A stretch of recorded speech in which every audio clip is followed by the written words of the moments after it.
gusto nuevamente saludarles por este medio. El día de hoy vamos a dedicárselo a dos de nuestras materias y como siempre no nos puede faltar nuestra materia de valores. Esta semana estamos hablando acerca de lo que nos hace ser buenas personas. El día lunes, al inicio de semana, hablábamos de una abuela malvada y hemos estado abordando características de los valores que deben de tener las personas buenas. Así que en nuestro libro, en la página 121, tenemos por ahí características de lo que deben de tener las personas que presentan un corazón bondadoso, misericordioso ante los ojos de Dios. Lo que ustedes tienen que hacer en la página 121 es hacer un caminito pasando por las palabras que nos hacen buenas personas. Ustedes pueden colorear o solamente pueden unir con una línea y hacer el camino que nos lleva a ser bondadosos. Luego en la parte de abajo dice, cada uno de los siguientes personajes está nominado al premio de la bondad: Rebeca, Ruth, Abigail y el buen samaritano. A estos tres personajes le vamos a dar el premio de la bondad, pero para ti, ¿quién se lleva ese premio? ¿El buen samaritano, Rebeca, Abigail o Ruth? Si no recuerdas la historia, aquí están los versículos a donde tú puedes ir para recordar la historia, y en la parte de abajo tú vas a escribir por qué le das el premio de la bondad al personaje que tú elegiste. Y hoy vamos a pedirle a Dios que nos ayude a ser buenas personas. Vamos a orar antes de iniciar la clase. Querido Dios, gracias porque hasta acá nos has cuidado. Hoy quiero rogarte por un corazón bondadoso, un corazón que pueda ser agradable ante tus ojos. Bendícenos y guárdanos y danos sabiduría. En Jesús, amén. Ahora sí, el día de hoy vamos a ver dos materias. Yo había dicho a sus papás que era una por día, pero tenemos 6 materias, así que nos va a sobrar una. Por eso siempre voy a buscar la materia que traiga menos contenido, y ahí vamos a ver formación cívica, que es una materia bastante corta. Y vamos a comenzar con la primera materia de la clase del día, que es ciencias naturales. En la página 101, el tema que dice reflexión y refracción de la luz. Y dice reflexión de la luz. ¿Alguna vez ustedes, bueno, no alguna vez, estoy segura, cada mañana, cada día, cuando vamos a la escuela, cuando vamos a salir, cuando no estamos en cuarentena, incluso yo sé que más de uno ahorita se levanta y su mamá le dice arréglate, y entonces, ¿qué hacemos para poder arreglarnos? Nos fijamos o vamos donde hay un espejo. ¿Por qué? Porque en un espejo se refleja pues nuestra persona, ¿verdad? Pero no solamente vemos el reflejo de nuestra persona en un espejo, también a veces cuando vas caminando por la calle y ves un cristal y te quedas viendo a ver si vas bien, o en una puerta, o tal vez también, no sé, en el agua también se puede reflejar en nuestra persona o cualquier objeto. Nos vamos a la página 104, en donde dice un dato interesante. Y aquí nos habla acerca de la fibra óptica. La fibra óptica dice que es un conjunto de filamentos de material transparente. Puede ser vidrio, plástico, y es muy flexible. ¿Saben que me llama la atención que ahí en un dato interesante dice que es tal vez más pequeño que un cabello, más delgado que un cabello? Y por acá tenemos algunos ejemplos. Dice que lo usamos en los foquitos de Navidad, se utiliza para hacer cables, bueno, se utilizan en varias cuestiones de nuestra vida diaria. Por favor, dale una lectura porque vamos a hacer unas preguntas y viene en esta parte de un dato interesante.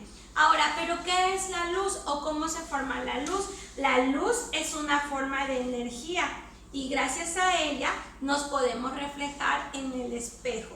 Entonces, ¿por qué nos vemos en el espejo? Por la luz.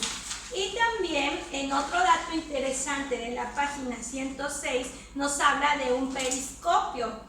Periscopio, aquí está.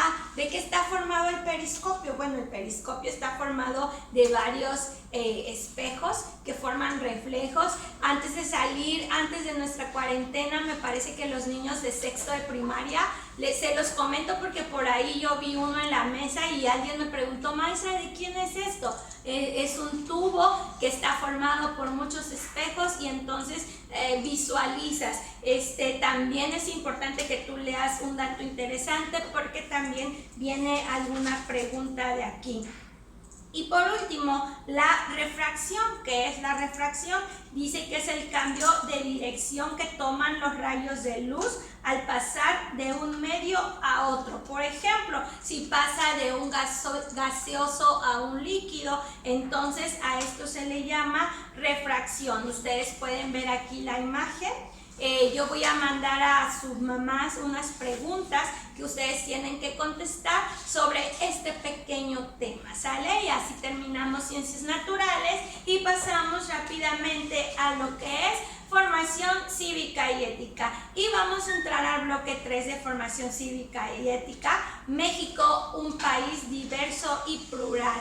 Formación cívica y ética está relacionado con el tema de historia que acabamos de ver de la conquista española y todo lo que la conquista española trajo a nuestro país. En el examen por ahí yo les dejé que dibujaran qué es lo que los españoles o esa cultura española hizo hacia nuestra cultura, y por ahí yo vi muchos dibujos bonitos que tenían comida, que tenían tradiciones.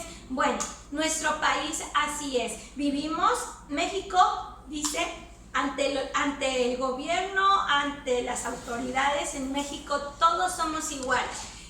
Las culturas indígenas, los que tal vez ya son mestizos, los ricos, los pobres, bueno, ante las autoridades mexicanas todos y ante la ley todos somos iguales. México es un país donde hay muchas lenguas y hay muchas culturas.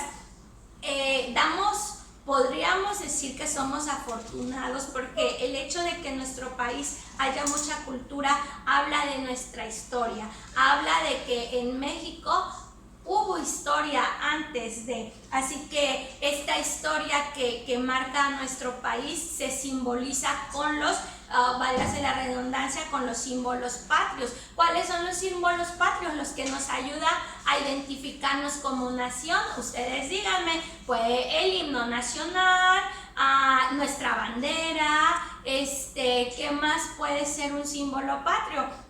Bueno, es lo que nos identifica como nación. La diversidad es una riqueza humana. Gracias a Dios nuestro país es diverso. Podemos ver a mucha gente hablando muchas lenguas con aspectos diferentes. Y bueno, tal vez también hablamos de comida, también hablamos de vestuario y hablamos de todo ese mosaico que tiene nuestro país. Ahora, todos tienen derecho a expresarse. Todos tienen derechos a celebrar sus tradiciones. A veces no podemos entender las tradiciones que tienen las comunidades indígenas y se nos hace así como, ay, pero ¿por qué ellos hacen eso? Bueno, es que son sus tradiciones y tenemos que respetarlos. Y también las tradiciones entonces son colectivas de un solo lugar, de un lugar al que pertenece cierta cultura, cierto grupo, ¿sale?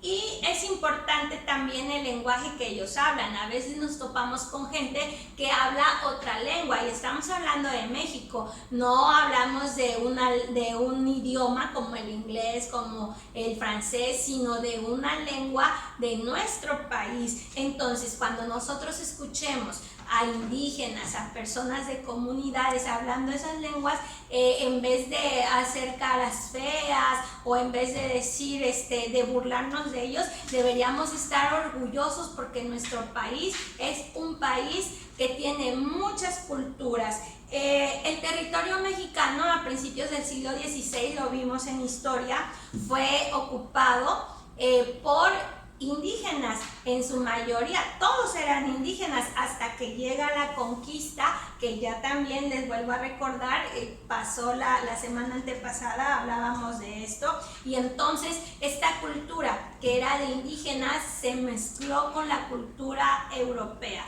y lo que yo les decía al inicio, y a partir de ahí nosotros formamos una cultura que es una mezcla, ¿sale?